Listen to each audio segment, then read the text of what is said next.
Hello students, आज के इस वीडियो में हम आप सभी का बहुत बहुत स्वागत है। और मैं आज लेकर के आया हूँ बहुत ही बड़ा topic, that is hydrocarbon.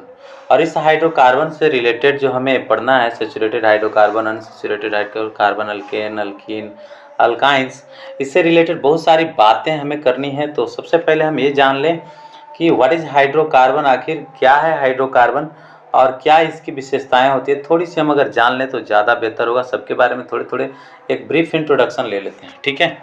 Fast लेते हैं ब्रीफ इंट्रोडक्शन। सबसे पहले हम बात करेंगे कि ये जो हाइड्रोकार्बन्स होते हैं वो आखिर किसके बने हैं। तो हाइड्रोकार्बन जो बने हैं वो एक हाइड्रोजन के बने हैं और एक और क्या चीज़ है उसके साथ, कार्बन है। तो यहाँ पर आप देख सकते हैं एक हाइड्रोजन लगी हुई है और दूसरी चीज़ें आप यहाँ से देख सकते हैं, एक में क्या लगा हुआ है, कार्बन लगा हुआ है, यहाँ C4 कार्बन लगा। तो हाइड्रोजन और सेकेंड इज कार्बन, जहाँ से हमें स्पष्ट हो जाती है कि H4 हाइड्रोजन और C4 कार्बन। अब बात रही कि ठीक है, इतनी तो बातें हमें समझ में आ गई कि हाइड्रोजन और कार्बन से मिल करके जो बना है कंपाउंड, उसको हम हाइड्रोकार्बन कह लेंगे। ठीक, एक तरफ हाइड्रोजन हो गई, एक तरफ कार्बन हो। अब इस हाइड्रोजन का नेचर क्या होता है, कार्बन का नेचर क्या होता है, सबसे बड़ी ज़रूरत तो है कि हम कार्बन के नेचर को थोड़े से समझ लें। क्योंकि कार्बन एक ऐसा एक्स्ट्रा ऑर्डिनरी एलिमेंट्स है जिसमें नेचर की एक अद्भुत शक्ति मौजूद भी है। तो थोड़े से हम इस कार्बन के बारे में भी जान लें। जैसे कार्बन जो होता है उसकी जो एटॉमिक नंबर है वो क्या होता है, 6। और जैसा कि आप इसका सिंबल को ऑलरेडी देख रहे हैं, C से ही मैं डिनोट कर रहा हूँ, C4 कार्बन होता ही है। अब मैं इसका इलेक्ट्रॉनिक कन्फिग्रेशन करूं तो इसका होता है 2, फर्स्ट ऑर्बिट में 2 और सेकेंड ऑर्बिट में 4, शेष चूंकि 4 ही इलेक्ट्रॉन रहेगा। इसका तात्पर्य यह हुआ कि इसका जो सेल है, इस प्रकार से जो सेल है ना, सेल के सेंटर में कुछ इलेक्ट्रॉन्स होते होंगे, प्रोटॉन होते हैं। सेंटर में जो न्यूक्लियस होता है उसमें तो क्या क्या होता है, एक प्लस का चार्ज वाला होता है और एक बिना चार्ज वाला होता है। यानी मूल रूप से हम ये कहें कि पॉजिटिव चार्ज वाले ही होते हैं, ठीक है। इसके सेंटर में, न्यूक्लियस में क्या होता है, पॉजिटिव चार्ज वाले होते हैं, है ना, पॉजिटिव अर्थात प्लस चार्ज वाले होते हैं, ठीक है।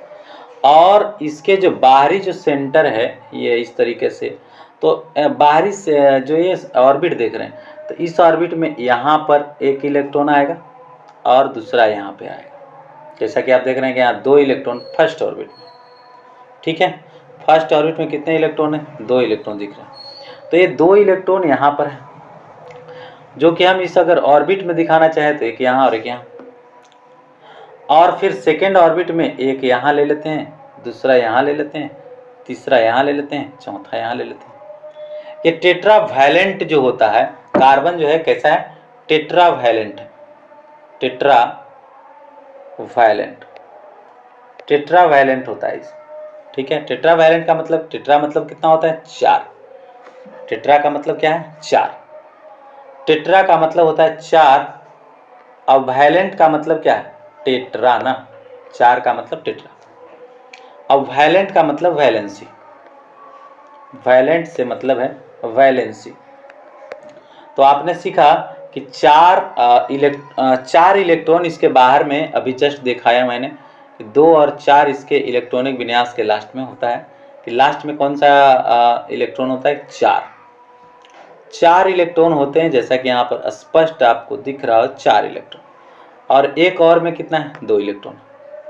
तो इसलिए हम इसको क्या कह रहे हैं, टेट्रावैलेंट। तो टेट्रावैलेंट क्यों कहे, पता चल गई स्पष्ट, तो ठीक है।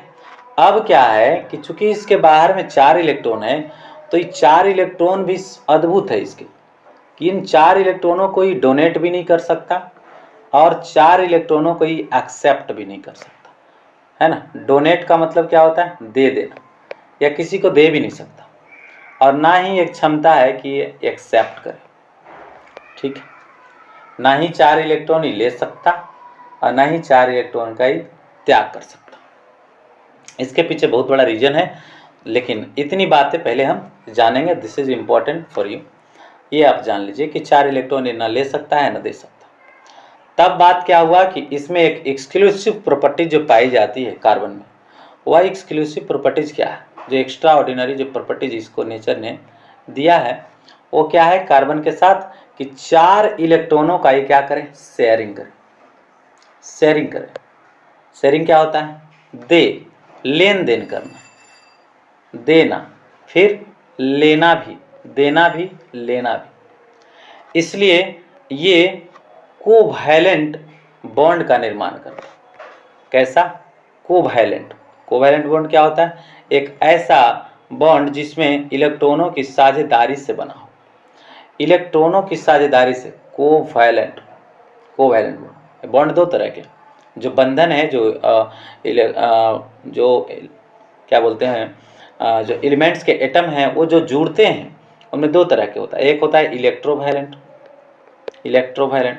तो इलेक्ट्रोवायलेंट जो होते हैं उसमें पॉजिटिव और निगेटिव दो तरह के एलिमेंट्स आते हैं। एक लूज करने वाला होता है और एक होता है एक्सेप्ट करने वाला। फाइनल, एक लूज करने वाला, एक एक्सेप्ट करने वाला। और कोवैलेंट बॉन्ड में क्या होता है? एक इधर से दिया तो एक इधर से दिया, मतलब एक लिया एक दिया, और इन दोनों के बीच में क्या हो गई? शेयरिंग। इस तरह से शेयरिंग हो जाती है। मतलब ये हुआ, कहने का मतलब ये, जैसे देख सकते हैं यहाँ पर एक दिखा रहा हूँ। तो यहाँ पर देख रहे हैं क्या कि ये जो कार्बन है, दो दो कार्बन है, एक कार्बन इधर एक कार्बन इधर। अब इस कार्बन के कितने? 4। इस कार्बन के कितने? 4। 4 इलेक्ट्रॉन बाहर में होते हैं। तो वे क्या करेंगे कि 4 इलेक्ट्रॉन कहीं से लेंगे और इसके बदले में उन्हें भी देंगे। तो हाइड्रोजन चारों ओर हो जाता है, चारों ओर हाइड्रोजन, हाइड्रोजन। अब हाइड्रोजन का एक इलेक्ट्रॉन होता है, तो इसका एक एक इलेक्ट्रॉन इसे भी नीड है। ठीक है, हाइड्रोजन जो होते हैं उसे भी एक एक इलेक्ट्रॉन की नीड है। और वह नीड किससे पूरी होगी? ग्रिड किससे पूरी होगी? वो ग्रिड पूरी होगी कार्बन से होगी। ये हाइड्रोजन का, चलिए मैं ग्रीन से इसे इंडिकेट कर रहा हूँ, ये हाइड्रोजन के लिए। ठीक है, हाइड्रोजन के लिए एक एक इलेक्ट्रॉन हाइड्रोजन का और एक एक इलेक्ट्रॉन कार्बन का। अब क्या करेगा कि इनके एक एक इलेक्ट्रॉनों के बीच में साझेदारी होगी। कार्बन और हाइड्रोजन के बीच में जो है एक एक इलेक्ट्रॉनों की साझेदारी होगी, और इन साझेदारी से जो बने बॉन्ड होंगे उसको हम कोवैलेंट बॉन्ड कहेंगे। ठीक है, इसको फिर से एक बार देखेंगे हम समझ करके। जैसे एक हम ऐसे ले लिया और एक ऐसे ले लिया। ठीक है, अब इसमें क्या देख लीजिए। अच्छा, एक और भी चीज़ें जरा सा समझने के लिए। एक रेड से हमने ले लिया, और जिसमें जो है एक में हाइड्रोजन ले लिया, इसमें हाइड्रोजन ले लिया और इसमें कार्बन ले लिया। तो ये कर क्या रहे हैं कि एक एक इलेक्ट्रॉनों की साझेदारी, एक इलेक्ट्रॉन ये भी दे रहा और एक इलेक्ट्रॉन ये भी दे रहा। अर्थात जो साझेदारी है वो कितने इलेक्ट्रॉनों की है? एक एक इलेक्ट्रॉन। अर्थात इनके बीच में जो एक बॉन्ड तैयार होगा वो सिंगल बॉन्ड होगा, यानी हाइड्रोजन और कार्बन का जो कनेक्शन होगा ऑलवेज एक सिंगल बॉन्ड से होगा। ठीक है, तो ये रहा ब्रीफ इंट्रोडक्शन हमें इसके पहले जानने के लिए। अब हम आते हैं फिर से कहाँ पे? Hydrocarbon topic. तो हाइड्रोकार्बन जो होते हैं वो हाइड्रोजन और कार्बन से मिलकर बने एक यौगिक कंपाउंड है। एक बहुत बड़ा विशालकाय, यानी कि बहुत large number of compound can be created by the hydrogen and carbons. हाँ, बहुत सारे कंपाउंड्स का निर्माण करने की क्षमता हाइड्रोजन और कार्बन में, खास करके यह गुण कार्बन में है, और हाइड्रोजन उसका साथ निभाने वाला एक अच्छा सा प्लेयर है। ठीक है, अब समझना ये है कि हाइड्रोकार्बन, ठीक है, हाइड्रोजन कार्बन से मिलकर बना है। तो अभी कितने प्रकार के? तो यहाँ पर जैसा कि दिख रहा है कि ये 2 प्रकार के, सेचुरेटेड, अनसेचुरेटेड। सेचुरेटेड हाइड्रोकार्बन का जो हिंदी मीनिंग होता है वो होता है संतृप्त, संतृप्त हाइड्रोकार्बन। और इसका क्या होता है? असंतृप्त हाइड्रोकार्बन, असंतृप्त हाइड्रोकार्बन। ठीक है, से एक तरफ संतृप्त हाइड्रोकार्बन, दूसरी तरफ असंतृप्त हाइड्रोकार्बन, और दोनों में एक विशाल जो पहचान है, जो एक बड़ा पहचान है कि हम संतृप्त और असंतृप्त की पहचान कैसे करें। तो उसके लिए मैं आपको एक ट्रिक्स देता हूँ कि इन दोनों की पहचान कैसे की जाएगी। तो पहचान के लिए देखिए, इसको मैं ब्लू कलर से कर दिया। देखिए, इसमें होगी डबल बॉन्ड और ट्रिपल बॉन्ड की साझेदारी, यानी 2-2 इलेक्ट्रॉन या 3-3 इलेक्ट्रॉनों की साझेदारी, और इसमें होगी 1 इलेक्ट्रॉन की, मात्र 1-1 इलेक्ट्रॉन की साझेदारी होगी। मतलब कहने का ये कि जो संतृप्त हाइड्रोकार्बन सीरीज के जो यौगिक होंगे वो केवल एक इलेक्ट्रॉन को साझा करके अपना यौगिक बनाएंगे, जबकि असंतृप्त हाइड्रोकार्बन के जो यौगिक होंगे, जो कंपाउंड होंगे, वे 2 इलेक्ट्रॉन और 3-3 इलेक्ट्रॉन को साझा करके यौगिक का निर्माण करें। अब एक इलेक्ट्रॉन की साझेदारी कौन करेगा? तो एक इलेक्ट्रॉन की साझेदारी करने वाले सैचुरेटेड हाइड्रोकार्बन का एक अनोखा एक ग्रुप है जिसका नाम अल्केन है। जैसे कि यहाँ पर दिख रहा है, ये अल्केन है जो केवल एक एक इलेक्ट्रॉनों की साझेदारी करेगा और इस कारण से सिंगल बॉन्ड सीरीज का एक यौगिक निर्माण करेगा। ओके, अब बात रही अनसैचुरेटेड हाइड्रोकार्बन की। अनसैचुरेटेड हाइड्रोकार्बन में आप देख सकते हैं यहाँ पे कि अनसैचुरेटेड हाइड्रोकार्बन में जो यौगिक हैं वे कौन कौन है? एक अल्केन सीरीज और एक अल्काइन सीरीज, 2 यौगिक है। ऐसे होता तो एरीन भी है, लेकिन हमें 10th क्लास तक पढ़नी नहीं है, ठीक है। वो एक स्पेशल टॉपिक है जो क्लास 11-12 में पढ़नी होगी, ठीक है। अब हम जानेंगे यहाँ कि अल्कीन में किस तरह का बॉन्ड होगा, तो डबल बॉन्ड, और अल्काइन में, तो अल्काइन में ट्रिपल बॉन्ड। एक में डबल बॉन्ड और एक में ट्रिपल बॉन्ड, एकदम बिल्कुल क्लियर है, इसमें कोई डाउट नहीं है। फिर से हम एक बार चलेंगे। हाइड्रोकार्बन क्या है भाई? तो हाइड्रोजन और कार्बन से मिलकर बने यौगिक को क्या कहते हैं? हाइड्रोकार्बन कहते हैं। हाइड्रोकार्बन मेनली कितने प्रकार के होते हैं? तो 2 प्रकार के होते हैं, एक सैचुरेटेड एक अनसैचुरेटेड। अब हम सैचुरेटेड हाइड्रोकार्बन में जो ग्रुप है वो ग्रुप का नाम क्या है? तो अल्केन ग्रुप। और जो अनसैचुरेटेड हाइड्रोकार्बन है उसके ग्रुप का नाम क्या है? तो एक का अल्कीन नाम है, एक का नाम अल्काइन है। यहाँ तक आप नोट कॉपी पर नोट कर लीजिए, बिल्कुल एकदम स्पष्ट बातें हमने बता दी। यहाँ तक समझ लेने के बाद अब हमें जानना है कि भाई अल्केन ग्रुप में आखिर यौगिक बनाएंगे कैसे? यौगिक हैं ठीक सारे, बहुत सारे हैं, तो उनको निर्माण कैसे होगी? तो उनके लिए एक स्पेशल सा एक सूत्र होता है जिसे हम सामान्य सूत्र के नाम से जानेंगे, जिस सूत्र को हम कहेंगे CnH2n+2। ये किसके लिए होगा? ये केवल और केवल अल्केन ग्रुप के लिए, ठीक है। CnH2n+2 बिल्कुल स्पष्ट भाषा में है, जहाँ n क्या है? Number of carbon. Number of carbon, n के जगह पर हम कार्बन की संख्या रखते हैं, क्या है वो? कार्बन की संख्या रखना। अब हम वहीं इस ग्रुप की बात करें और इस ग्रुप की बात करें, तो इन दोनों के लिए हम बात करें तो दोनों का सामान्य सूत्र क्या हो जाएगा? तो इसका हो जाएगा, इस ग्रुप का जो सामान्य सूत्र होता है वो होता है CnH2n, ठीक है। यानी यहाँ पर देख सकते हैं इसमें +2 है और इसमें +2 नहीं है। और यहाँ पर एक और जो अल्काइन है इसका सामान्य सूत्र क्या होता है? तो CnH2n-2। एक तरह से हम ऐसे देखें तो एक डिसेंडिंग ऑर्डर में नंबर ऑफ हाइड्रोजन की संख्या घट रही है। यहाँ पर +2 था, यहाँ पर -2 हुआ, अब फिर -2 हुआ, अर्थात कार्बन हाइड्रोजन की संख्या घटता हुआ नजर आ रहा है। अब किसी को दिख नहीं रहा होगा, है ना, सोच रहे होंगे कि यहाँ पर तो +2 है। अरे भाई ये समझो कि यहाँ पर +2 था, ये +2 है ना, और यहाँ पर है ही नहीं, तो 2 घट गया कि नहीं घट गया? तो -2 हम इसको कह रहे हैं। और यहाँ तो घटा हुआ था ही, अब केवल 2n बचा था, अब इस 2n में से भी 2 घटा रहे हैं, तो फिर 2 कम हुआ कि नहीं हुआ? तो इस प्रकार से फाइनली हमें कह सकते हैं कि हाइड्रोजन की संख्या में यहाँ पर 2, अगर मान लीजिए कि अगर ये 6 है यहाँ का हाइड्रोजन, तो यहाँ पर हाइड्रोजन की संख्या 4 हो जाएगी और अगले में हाइड्रोजन की संख्या 2 हो जाएगी, यानी हाइड्रोजन की संख्या घटती है, ऐसे समझ लीजिए। कारण कि CnH2n+2 एक में है, एक में CnH2n है, एक में CnH2n-2। फाइन। अब हम समझेंगे कि इस तरह के यौगिकों को नाम लिखने के लिए हम और भी किन किन चीज़ों की ज़रूरत पड़ेगी। तो हम चलते हैं, एक सफिक्स इसमें हम लगाएंगे, वर्ड रूट भी इसको कहते हैं, है ना, सफिक्स जिसको हम शुरुआत में ही जोड़ेंगे। कार्बन की संख्या जब 1 होगी तो उसके लिए एक स्पेशल कैरेक्टर होगा मिथ, ठीक है, इसको मिथ कहेंगे। उसी तरह से कार्बन की संख्या अगर देखना है कि 2 है तो ईथ, इसको नोट करेंगे आप अपने नोट कॉपी पे। और अगर हम कार्बन की संख्या को कितना गिन रहे हैं, अगर कार्बन की संख्या को हम 3 गिन रहे हैं तो उसके लिए एक स्पेशल कैरेक्टर है प्रोप।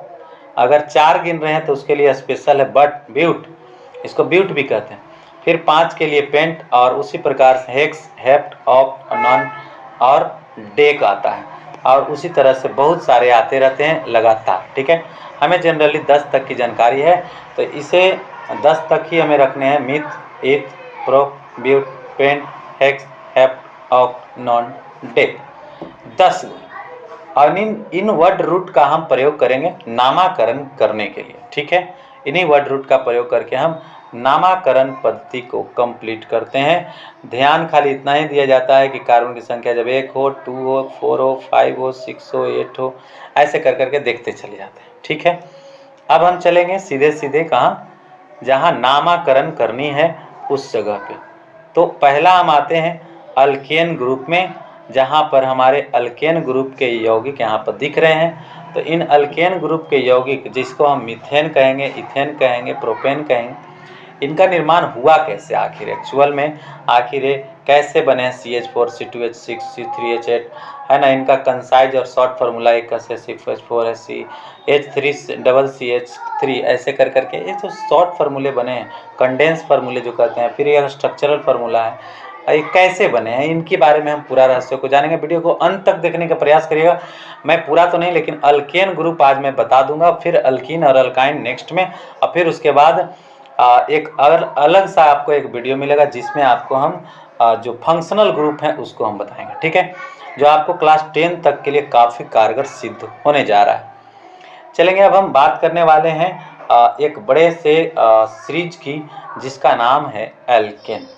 तो एल्केन जो ग्रुप है, इसका मीनिंग अच्छे से देख लीजिएगा, एल्केन, ALKAN, जिसमें ए वाला जो है बहुत इम्पोर्टेंट है, ANE जो लिखा हुआ है ये काफ़ी ज़्यादा इम्पोर्टेंट है। ठीक है, ANE। ठीक, अल्केन ग्रुप के कोई भी यौगिक के नाम के लास्ट में ये 3 अक्षर जरूर मिलेंगे, ANE। और जैसा कि आप अगर यहाँ ध्यान दें तो ANE, फिर यहाँ ANE, फिर यहाँ ANE, तीनों में दिख रहा है। डैट मीन्स कि कोई भी यौगिक को हम देखेंगे अल्केन ग्रुप के, सब में ANE दिखने लगेगा, फटाफट दिखने लगेगा, सब में ANE है। तो आखिर इन रहस्यों को और जाने तो पहले अब हम चलते हैं इसके सामान्य सूत्र पर, जिस सामान्य सूत्र की चर्चा हम पहले भी किए हैं कि CNH होता है, फिर 2N होता है, फिर प्लस में 2 होता है। तो पहले आप ये देख लीजिए कि ये सब सूत्र कैसे आए, 2-3 देख लेंगे तो आपको समझ में आने लग जाएगा। फिर से सूत्र क्या है, CNH 2N+2। अगर हम कार्बन N के जगह पर हम 1 रखते हैं तो C1H 2 × 1 और प्लस 2, फाइनली क्या निकल के आ गया, CH4। क्या बन करके आ गया, CH4 बन करके आ गया। ठीक है, मीथेन हो गई। ठीक है, अब इथेन की अगर हम बात करें, इथेन की, तो इथेन का सूत्र क्या हो जाएगा, सामान्य सूत्र कैसे, ये तो CH4 आ गया, कैसे से पता चल गया। ठीक है, ये कैसे है। अब हम N के जगह पर अगर 2 रखते हैं तो क्या आएगा, तो देखो C और 2 और H के जगह पर तो 2N, तो 2 × 2, N के जगह पर हम 2 रख रहे हैं, और फिर प्लस 2, तो यहाँ से C2 हुआ, और 2 दूनी के 4 और 2 6, तो ये क्या आ गया, C2H6 आ गया। उसी तरह से जब यहाँ 3 रखोगे तो ये 3 हुआ, और 3 × 2 तो 6, और 6 और 2 कितना हो गया, 8। फाइनली यहाँ पर कितना हुआ, 8। क्या हुआ, 8 हुआ। तो कुल मिलाकर के हमें ये बातें तो तय सी समझ में आ गई कि कैसे CH4 आया, कैसे C2H6 आया। चूँकि इसके सामान्य सूत्र क्या होता है, CNH 2N+2 होता है, जहाँ हम N का वैल्यू जब रखेंगे 1 2 3 4 5, तो एक असेंडिंग ऑर्डर में हमारे पास ये 10 12 जो भी कंपाउंड है सब मिल जाएंगे। ओके, अब हम सीधे चर्चा करने वाले हैं ये स्ट्रक्चरल फार्मूले पर बात करेंगे। बहुत सारे बच्चे कन्फ्लिक्ट है उनके दिमागों में चल रही, कैसे होता है, कैसे होता है, तो इस पर विचारधारा समझने की जरूरत है। सबसे पहले हम कार्बन को लिए, और कार्बन के 4, चूँकि टेट्रावैलेंट है तो 4 इलेक्ट्रॉन होंगे बाहर बाहर। अब इन चारों से हमको किसको जोड़ना रहता है, इसको से हम चारों को जोड़ेंगे हाइड्रोजन को, है ना, हाइड्रोजन हाइड्रोजन हाइड्रोजन हाइड्रोजन। ये क्यों है, ये हमने वीडियो के फर्स्ट में ही बना दिया था कि ऐसे होता है। कार्बन अकेला, यहाँ पर कार्बन की संख्या 1 है, एक कार्बन को बीच में डाला, चूंकि ये टेट्रावैलेंट है तो 4 इलेक्ट्रॉन हमने इस तरह से ऐसे दिखा दिया और इन चारों इलेक्ट्रॉनों पर हम हाइड्रोजन को सटा दिया। इस प्रकार से एक हमारे पास स्ट्रक्चर फार्मूला मिला, ये C और सिंगल बॉन्ड से इधर H कनेक्टेड है, फिर इधर कनेक्टेड है, फिर इधर कनेक्टेड है, फिर इधर कनेक्टेड है, इधर कनेक्टेड है। क्लियर है? 4 हाइड्रोजन थे, सबके सब कनेक्ट है। अब आप समझ सकते हैं कि फिर ये कैसे है। तो देखो कार्बन की संख्या कितनी है, कार्बन की संख्या 2। कार्बन की संख्या जब 2 है तो 2 कार्बन है तो इन कार्बनों को पहले सिंगल बॉन्ड से जोड़े, फिर इस कार्बन का अकेला इस कार्बन के 4 होना चाहिए। तो 4 गिन के देख लो, 1 2 3 4, ठीक है, 4 गो है। और इस कार्बन का देखिए 1 2 3 और ये 4, तो 4 4 हो गई। पहले 4 और हम टेट्रावैलेंट गिन लिए फाइनली, ठीक है। इसको सिंगल ही गिनना है ना, एक डबल नहीं, सिंगल। अब सभी पर क्या क्या प्लेस कर देना है, hydrogen hydrogen hydrogen hydrogen hydrogen. इस प्रकार से हमें ये कन्फर्म हो गए कि किस प्रकार से यहाँ पर ये सूत्र लिखा गया है। तो आप देख लिए होंगे कि कार्बन की संख्या 2 है, यहाँ पर कार्बन की संख्या 2 है और सबसे हाइड्रोजन हाइड्रोजन अटैच्ड हैं, जैसा कि दिख रहा है यहाँ पे कि हाइड्रोजन की संख्या अटैच्ड है। तो आप स्ट्रक्चर फार्मूला आसानी से लिख सकते हैं, मोस्ट इजी तरीके से लिख सकते हैं। तो यहाँ तक का वीडियो अगर आपको पसंद आई है, पूरा ज़बरदस्त आपको बिल्कुल क्लियर हुआ है, तो वीडियो को लाइक करिए और इस वीडियोस को अपने फ्रेंड्स तक जरूर शेयर करिए भाई, ताकि मेरा यह चैनल रेज कर सके, विकास कर सके, ग्रो कर सके और तब मैं आपकी सेवा खूब मन से, तन धन से और पूरा टाइम निकाल करके मैं आपकी सहायता कर सकूं। बड़े बड़े जो भी आज चैनल बने हैं आप ही लोग की सहायता से बने हैं, वे सभी भी उनका भी ग्रो हुआ है। अगर मेरे अंदर कोई टैलेंट है, मैं अगर आपको मैं समझा पा रहा हूँ, तो आपको ये कर्तव्य है, एक ड्यूटी है ना, कि एक यूट्यूबर की सहायता करें और उसे आगे बढ़ाएं। ठीक है, thanks a lot for watching my video till the ends. और हमारे वीडियोस को बार बार चैनल पर बार बार विजिट करने के लिए, वीडियोस को देखने के लिए, कमेंट करने के लिए और अपने दोस्तों को शेयर करने के लिए अपने हृदय की गहराइयों से बहुत बहुत धन्यवाद। Thank you.